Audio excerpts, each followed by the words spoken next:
पति पत्नी का सच्चा प्यार।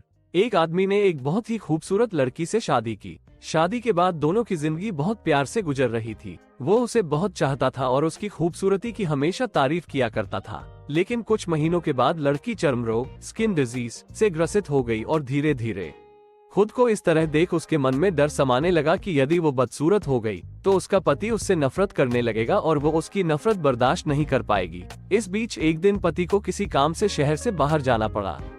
काम खत्म कर जब वो घर वापस लौट रहा था, उसका एक्सीडेंट हो गया। एक्सीडेंट में उसने अपनी दोनों आंखें खो दी, लेकिन इसके बावजूद भी उन दोनों की जिंदगी सामान्य तरीके से आगे बढ़ती रही। समय गुजरता रहा और अपने चर्म रोग के कारण लड़की ने अपनी खूबसूरती पूरी तरह गंवा दी। वो बदसूरत हो गई, लेकिन अंधे पति को इस बारे में कुछ भी पता नहीं था, इसलिए इसका उनके खुशहाल विवाहित जीवन पर कोई प्रभाव नहीं पड़ा। वो उसे उसी तरह प्यार करता रहा। एक दिन उस लड़की की मौत हो गई। पति अब अकेला हो गया था।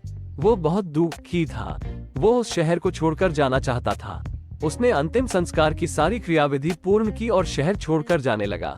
तभी एक आदमी ने पीछे से उसे पुकारा और पास आकर कहा, अब तुम बिना सहारे के अकेले कैसे चल पाओगे?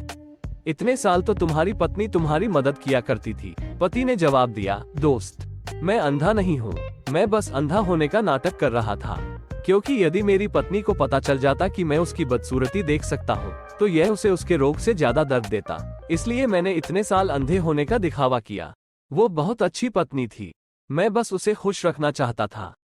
सीख: खुश रहने के लिए हमें भी एक दूसरे की कमियों के प्रति आंखें बंद कर लेनी चाहिए और उन कमियों को नजरअंदाज कर देना चाहिए। दोस्तों, ये कहानी आपको कैसे लगी हमें कमेंट करके जरूर बताएं और हमारे चैनल की सब्सक्राइब करना और लाइक करना ना भूलें।